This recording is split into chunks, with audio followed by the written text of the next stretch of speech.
নমস্কার শ্রোতা বন্ধুরা, গল্প কথার আসরের আজকের অনুষ্ঠানে যোগদানের জন্য আপনাদের অশেষ ধন্যবাদ। আমি রাজীব ঘোষ। আজকের পাঠ সাহিত্যিক বিমল করের একটি ছোট গল্প, একটি ভুতুড়ে ঘড়ি।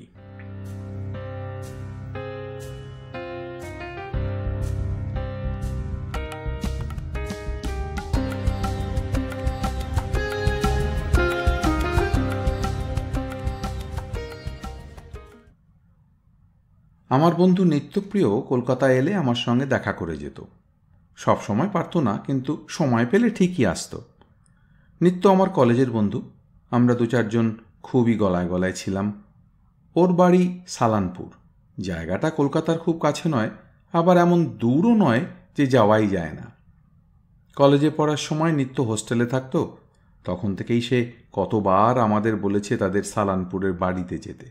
লোভ দেখিয়েছি অনেক, পুকুরে মাছ ধরার, পাখি শিকার করার, এখানে ওখানে বেড়াতে নিয়ে যাবার। তবু আমাদের যাওয়া হয়নি। মাছ ধরার কিংবা পাখি শিকার করার আমরা কিছু জানি না। বেড়াতে যাবার ইচ্ছে থাকলেও আলসেমি করে যাওয়া হয়ে ওঠেনি। গতবার শীতের মুখে নিত্যপ্রিয়র বাবা মারা গেলেন। চিঠি লিখেছিল নিত্য। শ্রাদ্ধের ছাপানো চিঠিও পেয়েছিলাম। যাব যাব করেও শেষ পর্যন্ত যেতে পারিনি, আমার মায়ের অসুখের জন্য। হঠাৎ একটু বাড়াবাড়ি হয়েছিল মায়ের। মা ভালো হয়ে যাবার পর নিত্যর চিঠি পেলাম। মায়ের খবর জানতে চেয়েছে। আমার নিজেরই খারাপ লাগছিল। এতদিন হয়ে গেল, বেশ কয়েকটা বছর নিত্যর বাড়ি যাওয়া হলো না। তার বাবার কাজের সময় অন্তত যাওয়া উচিত ছিল, তাও হলো না।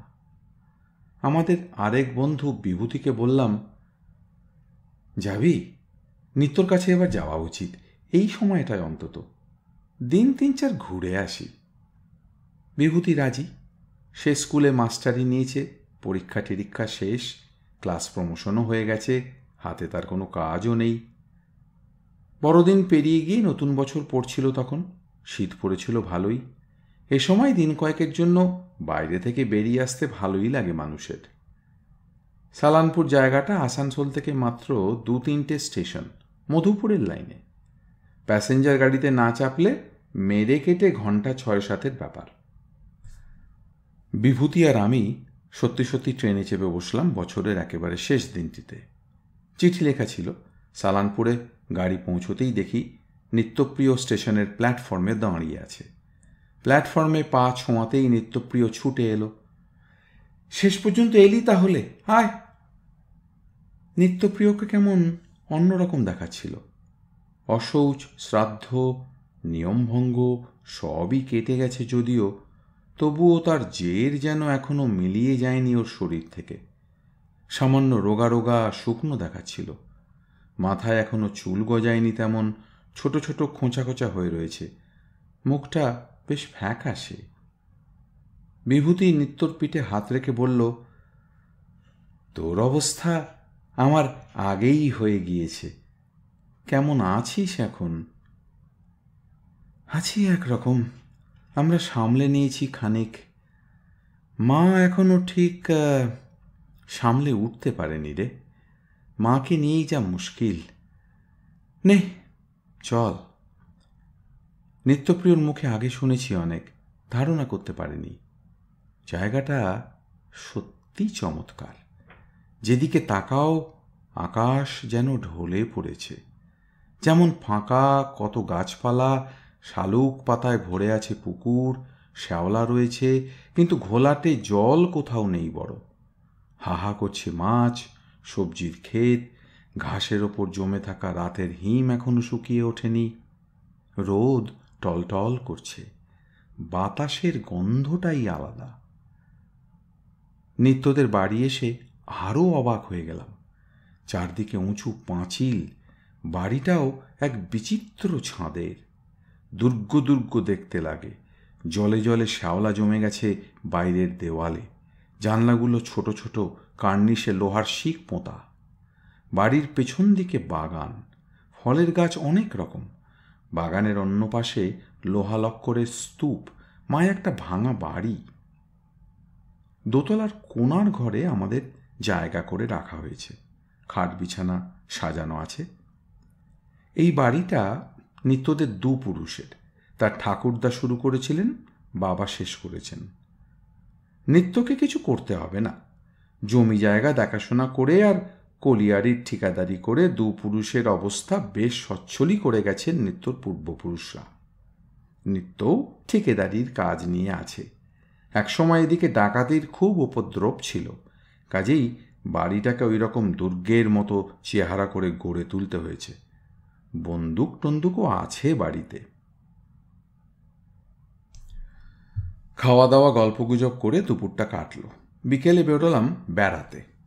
ভালোই লাগছিল, তবে শীতটা বড় বেশি। আমাদের মতন কলকাতার শহুরে বাবুদের গায়ের চামড়ায় এ শীত সহ্য হয় না। উত্তুরে বাতাস দিতে লাগলো কনকনে, ঝপ করে আকাশ থেকে অন্ধকারটাও খসে পড়ল। আর বেড়ানো হলো না, বাড়ি ফিরলাম। বাড়ি ফিরে চা, মুড়ি, আলুর ঝালঝাল বড়া, বেগুনি খেতে খেতে হাজার রকম গল্প। একটা ছোট পেট্রোম্যাক্স বাতি জ্বালিয়েছিল নিত্য, সেটা জ্বলতেই লাগলো। বাইরে তখন ঘুটঘুটে অন্ধকার। গল্পে গল্পে রাত হয়ে গেল খানিকটা। নিত্যর ছোট ভাই বার কয়েক তাগাদা দিল। আমরা খেতে চললাম অন্য ঘরে। নিত্য তার শোবার ব্যবস্থা আমাদের সঙ্গেই করেছিল। কারণ আর কিছু নয়, আড্ডা আর গল্প। সর্বক্ষণ সে আমাদের আঁকড়ে থাকতে চায়। খেয়ে এসে আবার আমরা বসলাম। এবারে আর পেট্রোম্যাক্স নয়, লণ্ঠন জ্বলতে লাগলো ঘরে। তিন বন্ধু সিগারেট ধরিয়ে শুয়ে বসে গল্প করছি। করতে করতে নিত্যর বাবার কথা উঠল। তার বাবার মৃত্যু থেকে কথাটা গড়িয়ে গড়িয়ে আত্মা, পরলোক, পুনর্জন্ম, জাতিস্বর এই সব প্রসঙ্গ থেকে একেবারে ভূতের প্রসঙ্গে চলে গেল। আমি বরাবরই একটু ভীতু গোছের লোক। ভূত মানি আর না মানি, গা ছমছমে গল্প শুনলে অস্বস্তি হয়। তার উপরে ওই নতুন জায়গা, ঘরের মধ্যে তাকালে ছাদটাও ভালো করে চোখে পড়ে না। এত উঁচু ছাদ, আর এমনই মিটমিটে আলো।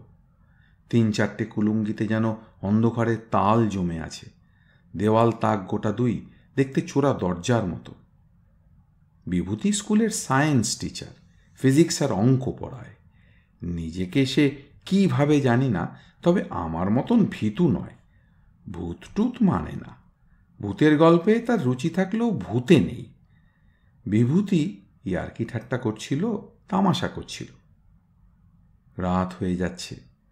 লম্বা একটা হাই তুলে বিভূতি বলল, ভূতের ব্যাপারে আমার থিওরি হচ্ছে, যার ভূত ভবিষ্যৎ কোনোটাই নেই, সেইটাই হচ্ছে আসল ভূত, আদি ভূত।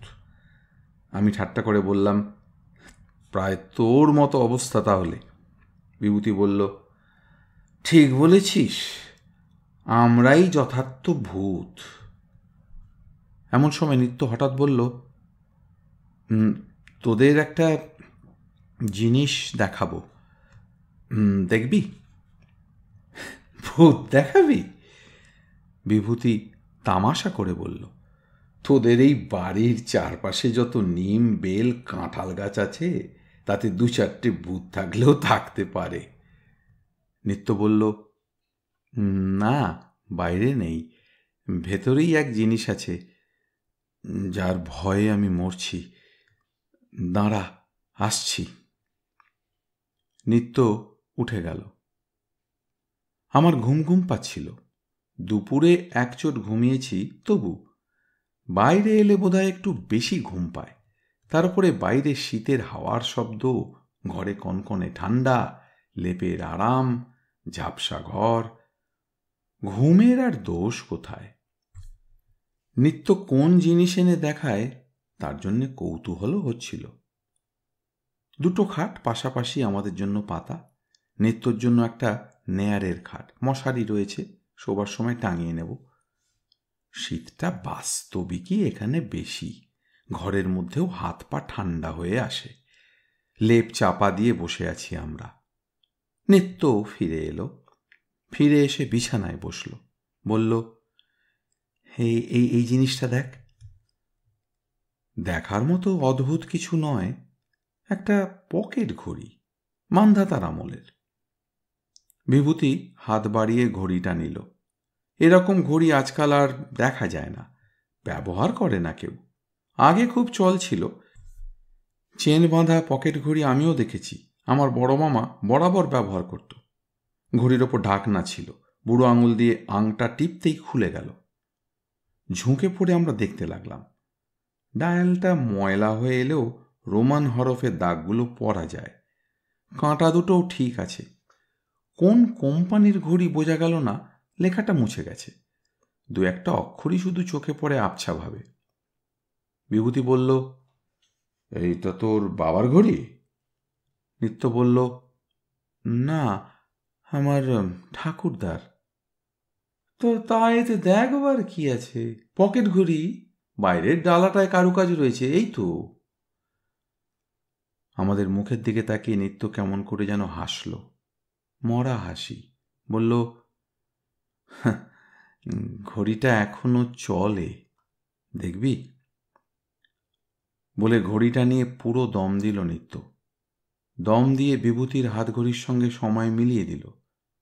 10:55। বলল, ঘড়িটা চলছে, কানে দিয়ে শোন।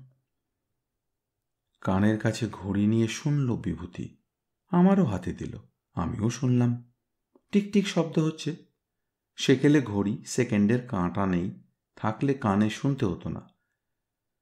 ঘড়িটা ফেরত নিয়ে নিত্য বিছানার ওপর রেখে দিল। বলল, ঘণ্টাখানেক আমাদের জেগে থাকতে হবে। কেন? আমি জিজ্ঞেস করলাম। নিত্য বলল, ঘড়িটা এখন ঠিক চলবে, 12:07 পর আর চলবে না। তার মানে? দেখ না, ঘণ্টাখানেক অপেক্ষা কর। বিভূতি বলল, তুই বলছিস 12:07 ঘড়িটা বন্ধ হয়ে যাবে? কাঁটায় কাঁটায়। কেন? তা জানি না, বলে একটু থেমে আবার কি বলতে যাচ্ছিল, কিন্তু না বলে থেমে গেল। বিভূতি বিশ্বাস করল না, আমিও না। যে ঘড়িটায় এইমাত্র দম দেওয়া হলো, সেই ঘড়ি কি করে ঘণ্টাখানেক পরে বন্ধ হয়ে যেতে পারে? যদি এমনই হয় ঘড়িটা খারাপ, তবে সেটা 12:07 আগেও বন্ধ হতে পারে, পরেও পারে। ঠিক 12:07 বন্ধ হবে কেন? বিশ্বাস করার কারণ ছিল না, তো আমরা বিশ্বাস করলাম না। অবশ্য কৌতূহল হলো। ঘড়িটা বিছানার ওপর রেখে আমরা বসে থাকলাম। বিভূতি এটা সেটা জিজ্ঞেস করতে লাগলো। নিত্য বলল, এখন সে কিছুই বলবে না, আগে আমরা দেখি সে যা বলেছে তা সত্যি কিনা।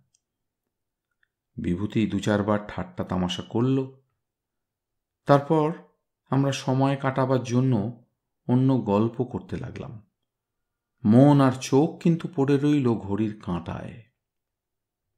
শীতের দিন, আগে বুঝিনি, ঘড়িতে রাত দেখার পর ঘুম যেন চোখের পাতায় চেপে বসছিল, ঘন ঘন হাই উঠছিল, কথা জড়িয়ে আসছিল ঘুমে। এইভাবে 12টা বেজে এলো। আমরা চোখের পাতা রগড়ে সোজা হয়ে বসলাম। আর কিছুক্ষণ মাত্র, দেখা যাক নিত্য আমাদের সঙ্গে তামাশা করল কিনা। বিভূতি বলল, নিত্য, তুই যদি ধাপ্পা মেরে থাকিস, আমি তোকে বাইরে বার করে দেব। নিত্য জবাব দিল না কথার, ঘড়ির দিকে তাকিয়ে থাকল। কাঁটায় কাঁটায় 12টা। বাইরে কোনো সারা শব্দ নেই। এই বাড়িটাও নিঃসাড়, সকলেই ঘুমিয়ে পড়েছে। নিঝুম চারদিক। আমরা 3জন মাত্র জেগে আছি। চোখের পাতা থেকে ঘুম যেন একটুর জন্য সরে গেল। দেখি নিত্য এক দৃষ্টে ঘড়ির দিকে চেয়ে আছে। তার চোখে মুখে কেমন যেন উত্তেজনা, ভয়। বিভূতি অবিশ্বাসের দৃষ্টিতে দেখছিল ঘড়িটা। আমার হঠাৎ কেমন গা শিউরে উঠল, ভয় ভয় করতে লাগলো। যদি নিত্যর কথা সত্যি হয় তবে? 12:03 হলো। আমার বুক ধকধক করছিল। 12:04। নিত্য একদৃষ্টে চেয়ে, চোখের পাতা পড়ছে না। বিভূতি ঝুঁকে পড়ল। 12:05, ঘড়ি চলছে। মিনিটের কাঁটাটা এত আস্তে নড়ছে কিছুই বোঝা যায় না। আমার গায়ে কাঁটা দিয়ে উঠল। 12:06। বিভূতি একবার আমার দিকে তাকালো, তারপর নিত্যর দিকে। কোনো কথা বলল না। আমরা আরো ঝুঁকে পড়লাম। বুক কাঁপছিল। 12:07। আমাদের তিনজনের চোখ ঘড়ির কাঁটার ওপর স্থির হয়ে আছে, নড়ছে না। তাকিয়ে আছি, সময় কাটছে, তবু কাঁটা আর নড়ছে না। বিভূতি ধৈর্য হারিয়ে তার হাতঘড়ি দেখল। 12:09। তারপর পকেট ঘড়িটা তুলে নিয়ে কানের কাছে রাখল। তার মুখ কেমন থম মেরে গেল। অবাক, বিমূঢ়, ভীত বলল, বন্ধ হয়ে গেছে। নিত্য এতক্ষণ পিঠ নুইয়ে বসেছিল। পিঠ সোজা করল এবার। হাঁফ ফেলল স্বস্তির। অন্যমনস্কভাবে বলল, এইরকমই হয়, 12:07 বন্ধ হয়ে যায়। আমি বেশ ভয় পেয়েছিলাম। বললাম, কেন? নিত্য বলল, এখন আর বলবো না, কাল শুনিস। বিভূতি বলল, দিনের বেলা বন্ধ হয় না 12:07? না, অসম্ভব, এরকম হতেই পারে না। হয়, আমি কাল দেখব। আমি দেখেছি কতবার, আমি নিজের চোখে দেখব। কেমন করে এটা সম্ভব? কি জানি কেমন করে হয়, কিন্তু আমিও বুঝি না। আমি বেশ ভয় পেয়েছিলাম।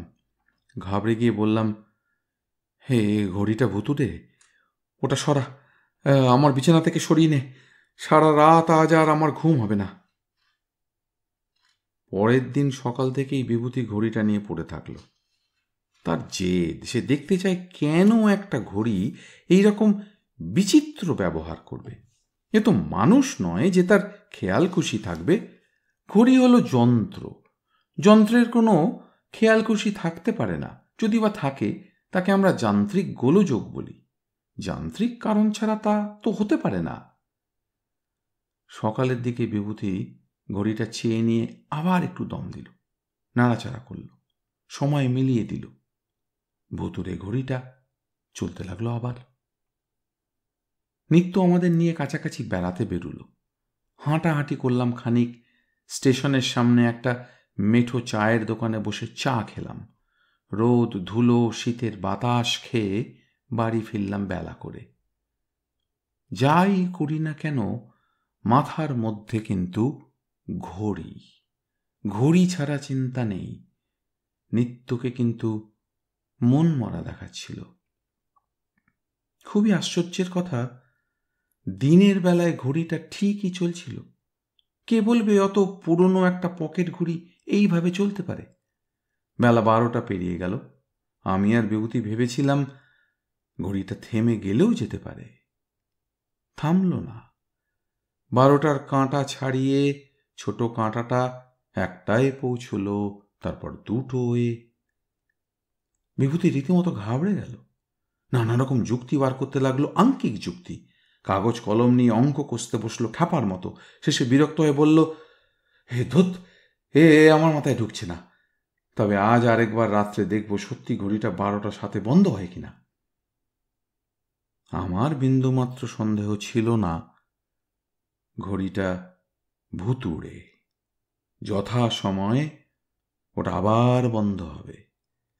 বিভূতি তবু জেদ করে থাকল। নিত্য আপত্তি করল, কি হবে আর ঘড়ি দেখে? বিভূতি শুনল না, তার বড় জেদ। রাত্রে আবার আমরা তিনজন ঘড়ি নিয়ে বসলাম। আমার মোটেই ভালো লাগছিল না। নিত্যকে বললাম, আচ্ছা, ঘড়িটা তোরা তো ব্যবহার করিস না? না। এতকাল ওটা ঠিক আছে কেমন করে? তাও জানি না রে। বাবা 2-4 বার ঘড়িটা কলকাতায় নিয়ে গিয়ে দেখিয়েছিলেন। তো তখনও কি এরকমভাবে বন্ধ হতো? হতো। বাবার নজরেই ব্যাপারটা প্রথম ধরা পড়ে। বাবাও বিশ্বাস করেননি। কলকাতায় নিয়ে গিয়ে দেখিয়েছেন, দোকানের লোকরাও কিছু বলতে পারেনি। আশ্চর্য! ঘড়িটা না বাবার ঘরে থাকতো, ড্রয়ারের মধ্যে। বাড়ির কারো বিপদ আপদ ঘটলে দম দিতেন। কেন? বিপদ আপদ ঘটলে কেন? সে একটা ব্যাপার আছে, শুকনো মুখে নিত্য বলল। তুইও দমটম দিস? না। কেন? কি হবে দম দিয়ে? আমি নিত্যর মুখের দিকে তাকিয়ে থাকলাম। ওকে কেমন অন্যমনস্ক, গম্ভীর, মনমরা দেখাচ্ছিল। কথায় কথায় রাত বাড়ল, 11টা বাজল।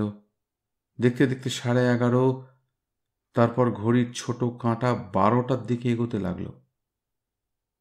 আমি বিশ্বাস করে নিয়েছিলাম ঘড়িটা ঠিক সময় থেমে যাবে। বিভূতির সন্দেহ যায়নি। ঠিক যখন 12টা, তখন নিত্য কেমন চঞ্চল বিহ্বল হয়ে বিভূতির হাত ধরে ফেলল। তারপর থরথর করে কাঁপতে লাগল। আমরা হতভম্ব। বিভূতি বলল, কিরে, কি হলো তোর? নিত্যর 2 চোখে জল, ঠোঁট ফুলে উঠেছে। কেঁদে ফেলল নিত্য। ঘড়ির দিকে একবার তাকালাম আমি, পলকের জন্য। 12:02। বিভূতি আবার বলল, এই তুই অমন করছিস কেন? কি হয়েছে তোর? নিত্য কান্না জড়ানো অস্পষ্ট গলায় বলল, বাবা মারা যাবার দিন ঘড়িটা 12:07 পরও চলছিল। আমি দেখেছি।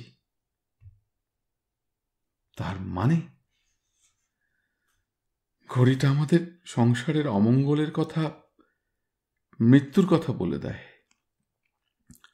আমার কাকা, আমার মেজ ভাই, বাবা, এই 3 জনের মৃত্যুর দিনই ঘড়িটা চলেছে।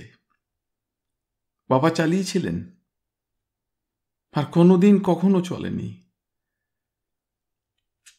আমার আজকাল আর ঘড়িটা দেখতে ইচ্ছে করে না, ভয় হয়।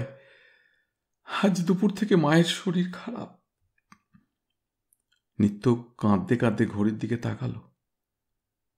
বিভূতি কেমন যেন চমকে গিয়ে ঘড়িটা তুলে নিয়ে সঙ্গে সঙ্গে ডালাটা বন্ধ করে দিল। আমি চোখ বন্ধ করে ফেললাম। নিত্যর মুখ সাদা। ঘড়ির কাঁটাটা 12:07 থামার জন্যে আমরা ভগবানের কাছে মাথা খুঁড়ছিলাম। বিভূতির হাত কাঁপছিল, আমার বুক ধকধক করছিল, আর নিত্য কাঠ হয়ে বসেছিল। 12:07 দিকে ঘড়ির কাঁটাটা আস্তে আস্তে এগিয়ে যাচ্ছিল। ডালার তলায় কি হচ্ছে তা দেখার সাহস আমাদের হচ্ছিল না।